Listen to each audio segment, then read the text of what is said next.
د اداکار اسماعیل شاهد د ګلبالي نه غټه ګیله دوستانو د مشهور اداکار ګلبالي چې الله دې وبخي اوس مړ شوی دی د هغه د مرګ نه پس اسماعیل شاهد چې د پښتو یو مزاحیه اداکار دی هغه یو غټه ګیله کړې ده چې دغه د ګلبالي غلطي هم ګڼلې ده هغه ګیله کومه ده او ولې کړې ده که تاسو خپله اورېدل غواړئ نو همدلته در سره شریکوم ویډیو را سره تر اخره وګورئ مراد علي ګلبالي چې د پښتو ډرامو یو مشهور کردار او د ژوند اخره کې د ډیرو بیمارو سره لاس او ګریوانو چې د هغې نه پس یې خپل ژوند وبیللو او وفات شو دغه به د الله پاک مرضي وه خو هغه د ژوند اخره کې ډیرې زیاتې سختې تیرې کړې وې چې د اسماعیل شاهد او خیبر ټي وي نه علاوه نور ورسره هیچ چا هم مرسته نه وه کړې او هغه دغه ګیلې هم کړې وې چې ما سره د دغه دوو یعنی خیبر ټي وي ادارې او د اسماعیل شاهد اداکار نه بغیر هیچ چا هم مرسته نه ده کړې او اسماعیل شاهد نه یې ډیره مننه هم کړې وه خو اسماعیل شاهد یوه ورځ وایس اف امریکا سره په یو مرکه کې د ګلبالي نه هم ګیله کړې وه او هغه دا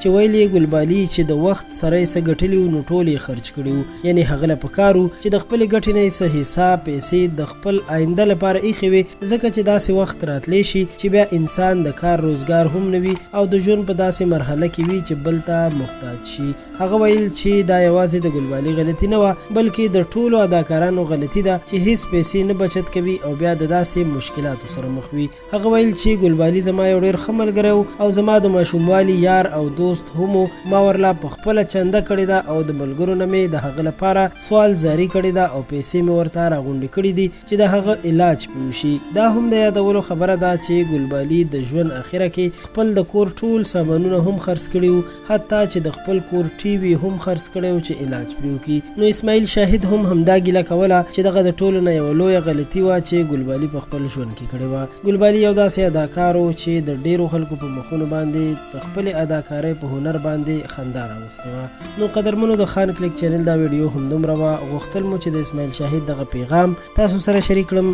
د ویډیو د کتلو مو ډیره مننه کوم تر بیا مو پورې الله سپارم د الله په امان